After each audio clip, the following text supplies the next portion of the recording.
ถือว่าได้ปะ ได้อยู่ กับทางสังแก้วพี่น้องเอ๋ยเนาะสังแก้วสบายดีสบายดีอีกเทื่อมื้อนี้สิมาให้คำตอบ FC พ่อแม่พี่น้องเนาะเป็นจังไดมื้ออื่นพร้อมบ่พร้อมเนาะมื้ออื่นนี่พร้อมเด้อพี่น้องเด้อไปเฮ็ดห้องน้ำเพื่อนน้องแต่ FC เพิ่นก็ว่าอันน่ะหึงปานใดบ่จีดหึงปานใดว่าซั่นพร้อมไปมื้ออื่นเนาะ ลูกไฟก็ขอเรียบร้อยแล้ว ขอไว้เรียบร้อยแล้ว ดีใจได้มื้อนี้เนาะดีใจเรียบร้อยแล้วพี่น้องเอ๋ยเนาะเวียกการงานแต่ว่าส่วนน้องชายหลานนี่เฮาบ่ฮู้แต่ว่าทีมงานเนาะทีมงานนี่แหละไปก่อนเดี๋ยวมื้ออื่นเดี๋ยวสิเล่นมาเอาอุปกรณ์มันมีหยังในอุปกรณ์ มีแต่การกระมังกับหลังร้านเอาไปสุดนึง ลักลานแน่ หลังร้าน กะน้ำมังแน่ อันนึง คันสิเอารถ ก็กุกิแล้ว ตะกี้ว่าสิเอารถไถ เลย บ่เฮงกับรถไถพี่น้องเอ้ยเนาะ เพื่อชอดโดนเติบเนาะ เดี๋ยวช่วงเช้าเนาะหาช่วงเช้าทางบริษัทซีแลนมาเอาเนาะเลยพุ่นแหละเฮ็ดแล้วทั่วแล้วก็สิเอามาส่งนะพี่น้องเอ้ยเนาะมีอย่างหนึ่งได้เพิ่นอ่ามีงานอีกมีงานเพิ่มอีกทางบ่อแอนเนาะ โดย และเพิ่นสิให้แบบเฮ็ดประเภทพวกอันน่ะเฮือนครัวกับห้องนอนบัดนี้นะให้ทั้งช่างแก้วไปเบิ่งตัวจริง ไปเบิ่งตัวจริงก่อนเนาะ แล้วก็ลดคุงราคาคำว่าสมเหตุสมผลเนาะก็สิให้ทั้งทีมงาน เลย ลุยเลยฮับเฮ็ดเนาะคือกัน ครับ พี่น้องเนาะเดี๋ยวสิได้กินข้าวสามัคคีเด้อพี่น้องเด้อแล้วก็สิได้มือเฮือนมือซานมื้ออื่นเพิ่นแหละจังสิได้สู่เวียกสู่งานใหม่ก็ดีใจน้ำน้องเพิ่นพี่น้องที่เป็นพังเป็นพาแล้วเนาะมีแต่ว่าตั้งใจช่วยกันหาเงินหาคำมาแหละพี่น้องเอ้ยบ่มีหยังหลายบอกให้น้องเพิ่นฮักแพงกันสู่ไปนํกันเนาะเงินเมียคือเงินผัวเงินผัวคือเงินผัวเด้อน้องชะดาเอ้ย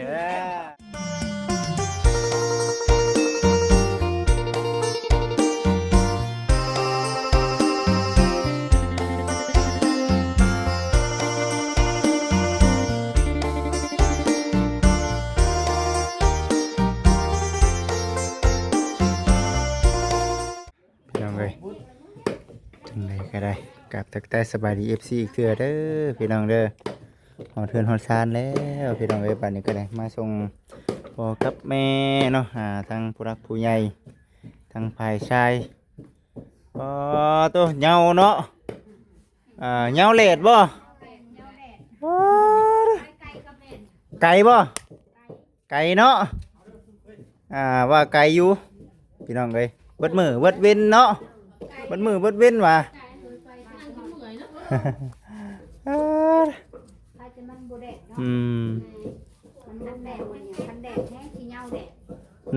คนหลายพี่น้องบ่กล้าขับไวเนาะคนเต็มรถนักคึกพี่น้องเนาะกินข้าวก่อนจังเมื่อเนาะแม่นบ่กินข้าวก่อนจังเมื่อพี่น้องเอ้ยหลังจากว่าแม่กินข้าวสามัคคีก่อนเนาะน้องชายล่ะอยู่พุ่นก่อนพี่น้องเฮ็ดเวียกเฮ็ดงานอยู่ทั้งนั้นท่าทั้งน้องๆกำลังอยู่เฮ็ดกินอยู่เมนูหยังน้องวีมื้อนี้ลาบปลาบ่เซฟชงเนาะก้อยปลาโอ้ธรรมดาสบายดีทางสามีนาสบายดี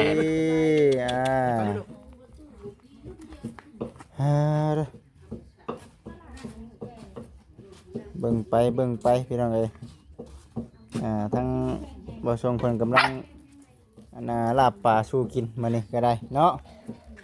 จะได้กินฝีมือบ่ทรงแล้วมื้อนี้เนาะ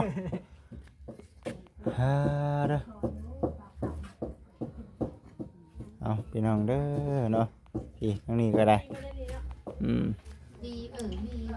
ทางนี้ก็กำลังซอยกันเพราะนั่นแหละของเสร็จแล้วนี่นะผมอำดำได้นี่นะเนาะสุดสีมือเฮ็ดได้อันนี้ก็ถือว่าเป็นสีเนาะคือสีสำเร็จแล้วแหละพี่น้องเอ้ยในเรื่องการทาสีงามๆเนาะ ทาสีแล้วงามแล้วพี่น้องเอ้ยถือว่าเพิ่นแล้วบัดนี้น้องๆเพิ่นหาได้หามีเนาะในเรื่องสีประตูหรือว่าตกแต่งสีเนาะกันสีนั่นแนวนี้นะพี่น้องเอ้ยให้น้องๆเพิ่นคอยเฮ็ดคอยช่างเอาบัดนี้นะพี่น้องพวกเราผู้ใหญ่เพิ่นช่วยๆสำนี้เนาะคือทางทำไมเพิ่นช่วยๆสำนี้ก็โอ้ยคุณวาสนาของทั้งน้องๆเพิ่นพี่น้องเอ้ยมื้อนี้ก็สิกินข้าวพากันกินข้าวแล้วก็มื้อหั่นแหละพี่น้องเอ้ยเนาะทางบ่จิตก็ได้เนาะดีใจนํน้องๆเป็นพังเป็นพาแล้วมีแต่พุ่นละโอกาสหน้ากันว่าได้เข้ามาอีกก็สิพา FC มาเยี่ยมยามทำไทยเนาะกับทางเพื่อนชันลานเป็ดของทางน้องๆเพิ่นพี่น้องเอ้ยในเรื่องการทาสีสำเร็จเสร็จสิ้นแล้วในเรื่องของทางบ้านน้องถวยทองเนาะสำเร็จแล้วพี่น้องเอ้ย ใบมะขามให้เอานะ ใบมะขามมักเล่นก็ได้นะนี่บอกใส่มักเล่นก็ได้ว่าใส่ใบมะขามมักเล่นแล้วมันนำเดืองไว้ห้อยเนาะพี่น้องเอ้ยเนาะชื่อได้กับบ่ถึกพี่น้องเอ้ยมานี่ เบิดไป2 แสนเบิดไป2 แสนบ่ถึก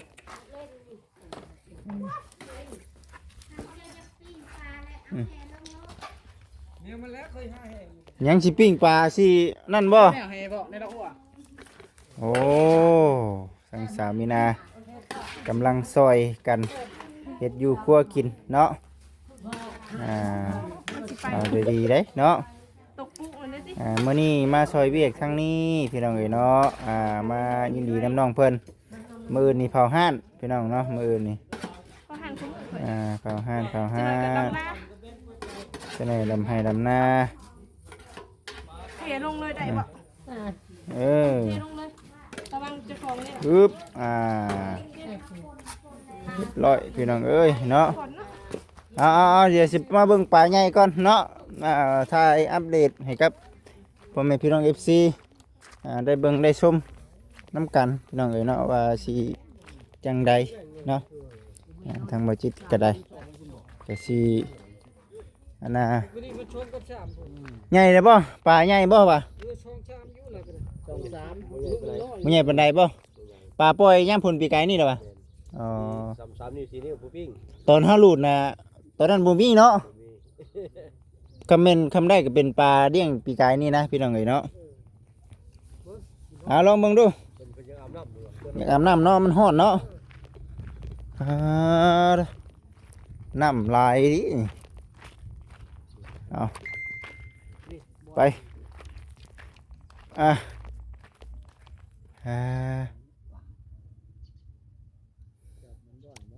เนี่ยมันแล้วมันขึ้นมาก่อน ถาบ่อนก่อนบ่บ่อนไก่เด้ผู้ หวานแหแล้วบ่ทันอยู่เลยเนาะ ทันอยู่แล้ววะน้ำหนองบักใหญ่หนึ่งนิด เด้เอาไม่มีน้อยมันน้อย น้อยบ่เป็นนี่โอ้ยเนาะ ตัวใหญ่เนาะเลี้ยงมันเป็นบ่น้อยเดียวเด้ไดบ่อนอยู่ฝุ่นเนาะพี่น้องเอ้ยเอาเบิ่งไปซะพี่น้องเด้อเนาะไทยรอบๆให้กับพ่อแม่พี่น้อง FC ได้เบิ่งอยู่นี่ก็ผู้ดีเป็นห่มเลยนี่เนาะเพิ่นท่าปลาบ่อนพี่น้องเนาะสูตรของเพิ่นบ่อนปุ๊บบ้านปั๊บไล่ด้วยนะ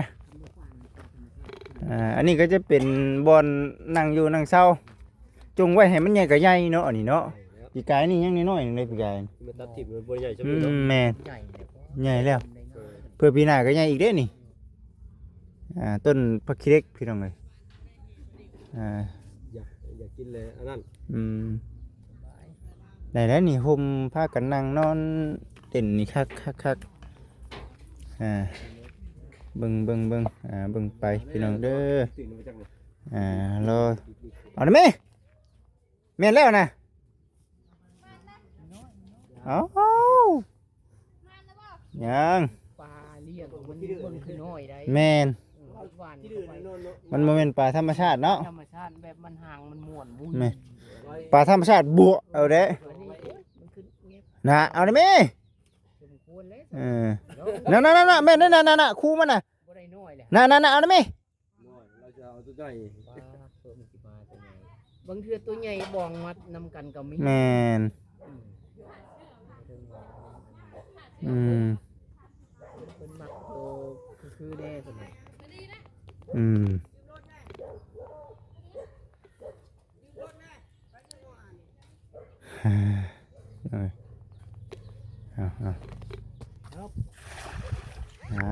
พี่น้องเอ้ยได้แน่นอนได้แน่นอน ได้แท้ผู้เพิ่นตัวใหญ่พุ่นพุ่นจะรัดทั้งลมพุ่นทำขึ้นเทิงพี่ ได้บ่ มันตำได้จริงๆไงดูได้ตัวใหญ่มันบ่อนวันนั้นมันไปไวดอกเพื่อมันมีหมู่มันอีกไปนำกัน ได้บ่อึ๊บพี่น้องเด้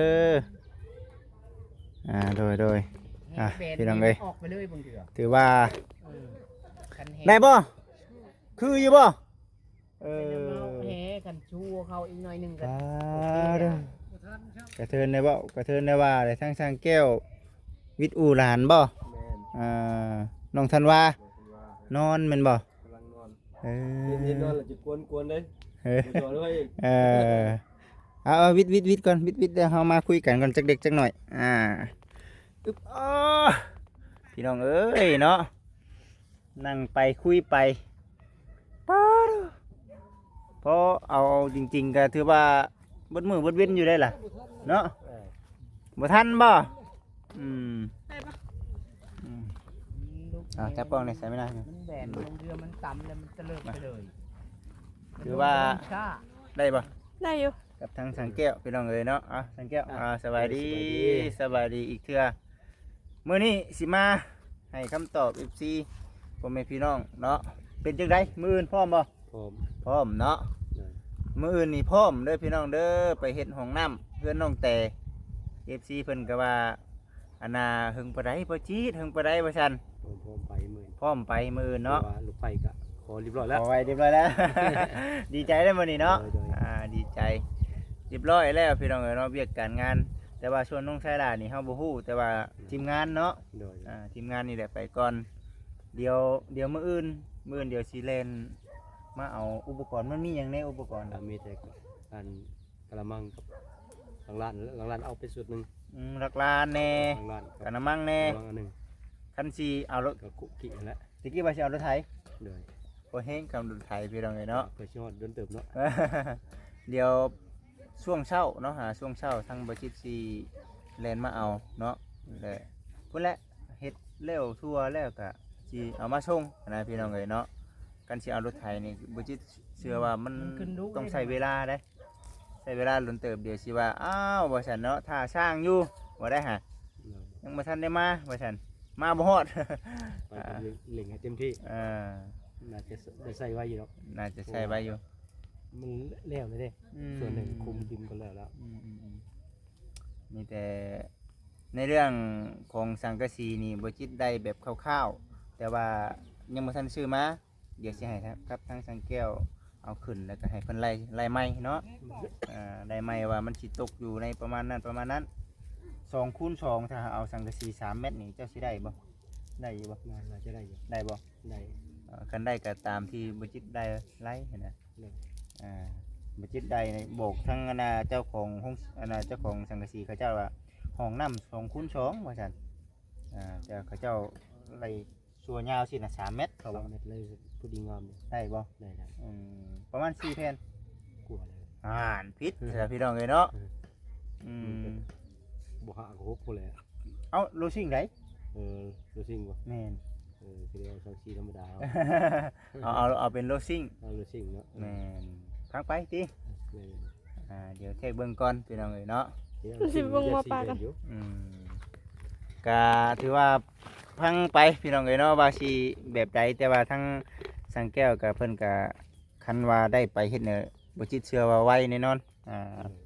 ดึงเพิ่นดึงมือให้เพราะว่า FC เพิ่นก็รอเบิ่งรอชมอยู่เนาะหมู่เพื่อนเพิ่นก็คอยถามไทยสิมาแล้วบ่ว่าซั่น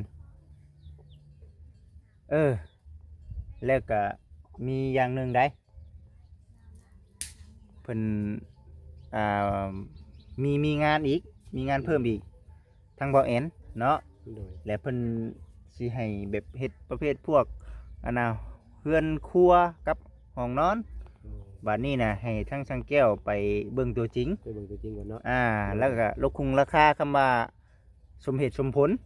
เนาะก็สิให้ทั้งทีมงาน เลย ลุยเลย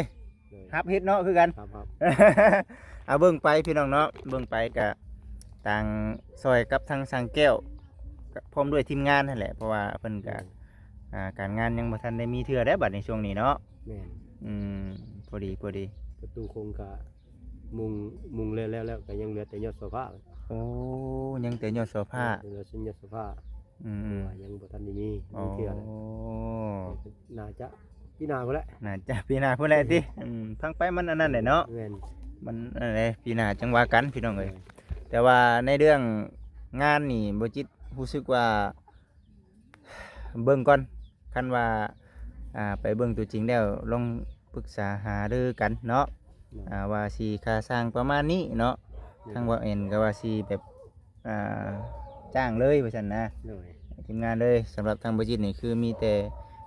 ห้องน้ำห้องในแต่ว่าในเรื่องค่าส่งค่าสร้างเขาบอกว่า 8,000 น่ะ7,000 นี่ทางช่างแก้วว่าได้ ได้เนาะ โอเคอยู่เพราะว่าทั้งคุดทั้งอันนั้นเลยพี่น้องเพราะว่าเฮาก็คือเห็นแน่คือเห็นทั้งปูเพิ่นคุดแน่ พูดแล้ว แม่นแล้วทั้งคุดทั้งเอาลง แม่น ถมเรียบร้อย มีแต่ไปก่ออย่างเดียว แม่น ตั้งเสาอย่างเดียวเบิ่งไปพี่น้องเอ้ยเนาะก็ให้น้องๆเพิ่นเอารถจักรไปน้ำแน่หั่นแหละ แม่น ว่า เรื่องจักแล้ว ยันว่าไปฮอดแล้วไปฮอดแล้วบัดคำแดงมาบัดบ่อยากนอนบัด สิได้เที่ยว เที่ยวเอาแบบนี้เห็นนะพี่น้อง สิได้ถือรถจักรไปส่งคันขึ้นไปน้ำบ่จิตก็น่าจะสิแม่น2คนจากกำลังกัน2 แม่น บ่ เอา ว่าเกินตอนแรกมันจะมากกว่าพาขี่มา เอาแบบนั้นเอาแบบนั้น บ่นอ เนาะ นนะของมันก็บ่ได้ไกลบ่ได้ตามขี่รถจักร บ่พอไก่นะธรรมดา บ่ได้เที่ยวอยู่ แม่นบ่ได้เที่ยวก็ถือว่าทางสังแก้วเพิ่นยืนยันเด้อพี่น้องเด้อเนาะมื้ออื่นเลย เด้อ มื้อนี้มื้อวันเสาร์มื้อวันอาทิตย์เนาะ ติด วันอาทิตย์ลงมือก็ถือว่ารอติดตามรับชมเบิ่งเนาะกันไปนี่เฮาก็สิได้ขุดพอกเนาะขุดพอกตั้งเสาเนาะ แม่น ตั้งเสาปูนบ่จิตซื้อไว้ได้2 ศอกสำหรับตั้งเสานี้ได้อยู่เนาะ ได้ ก็เดี๋ยวเบิ่งตัวจริงพี่น้องเนาะว่าสิเป็นจังใดแต่ว่ามื้ออื่นเนี่ยบ่จิตสิมารับเพิ่นประเภทพวกเครื่องของอุปกรณ์ต่างๆในเรื่องการก่อสร้างนี่แหละการสิเอารถไถและยันมันช้าพี่น้องเอ้ยเนาะ เด้อ เฮากับข้าวกับสร้างเพิ่นคือกันหันนะพี่น้องเนาะ แม่น คันสิว่าให้สร้างเพิ่นมาในนั้นในนี่บัดคือเว้าแน่และยันพาหนะเพิ่นมันรถไถก็ซ้ำรถไถพี่น้องเอ้ยเนาะมันก็บ่ไหวซ้ำรถใหญ่ปานใดเอาก็เดี๋ยวสิพากันไปกินข้าวกินน้ำก่อนมีแต่ว่าทั้งนั้นจอบปลาอยู่เนาะทั้งนี้สิกินปลาล่าปลาก่อนได้นี่ทั้งนั้นยังบ่ได้โตอยู่เนาะ ไปโอเคเดี๋ยวไปเบิ่งทางนั้นก่อนโอเคพี่น้องเอ้ยก็สิประมาณนี้แหละพี่น้องเอ้ยก็เบิ่งไปเด้อ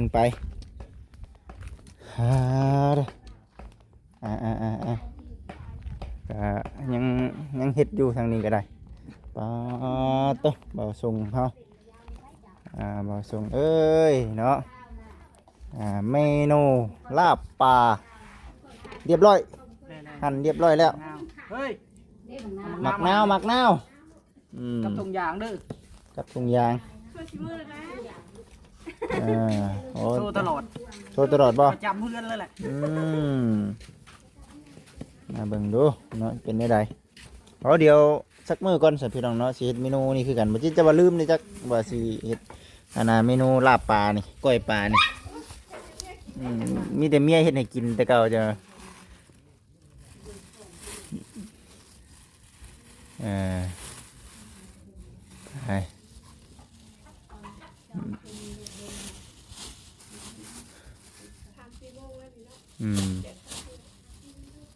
ทำเลยเนาะ อันนี้เฮาเอาน้ำมะนาวคั่นแม่นบ่ แม่น คั่นให้มันนั่นน่ะน้ำข้าวออกเนาะ คือสิว่าจังซั่น แม่นบ่ บ่เข้าใจปานใด โยเฮ็ดได้ซั่นเนาะ ให้มันสะบัด ให้มันสะบัดบั้นเนาะอ่า เออแม่งหลายจัง นี่ ได้ แต่ทหารพี่น้องเอ้ยเนาะ มาเจะของไม่อยู่ตัวหรอก เอาพุ่นแหละผ่านไปเป็นแล้วเวียกแล้วงานพุ่นแหละพี่น้องเอ้ยน้องชายหล่าเป็นสิได้มามาอยู่นี่พาลูกพาเมียเพิ่นคือว่านี่แหละจังหวะจะควมแห้งดีฮอดยามให้ยามหน้าเด้อเอาเมียอันนี้ว่ะ เนาะ อันนี้จังหวะฮอดยามให้ยามหน้าเด้อเอาเมียอันนี้ว่ะโอ้ย อะไรใส่ข้างนี่บีบข้าง อื นี่เนาะ มคักแน่ว่าอยู่ เฮ็ดแล้วนะบ่เป็นหยังดอกไปเรื่อยๆพี่น้องเอ้ยทั้งนี้ก็ได้เอาจนค่ำพี่น้องเอ้ยมื้อนี้ทั้งเท่าเฮาเนาะ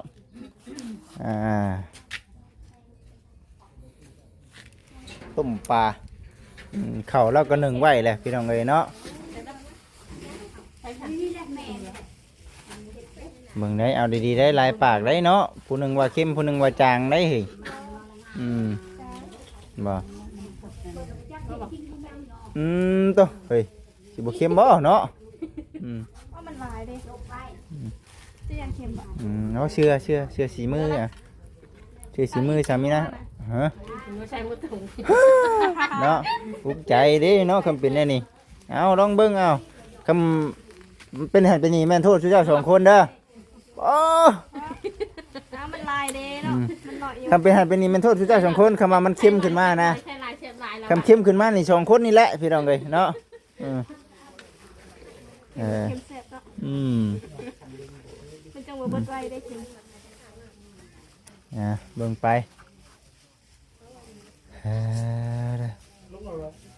เอาอะไรอ่ะมันไม่พออะไรอ่ะ เอาให้เพิ่นน่ะชิมเบิ่งก่อน ไหนเบิด มันบ่พอหยัง พอดีแล้วดีแซ่บ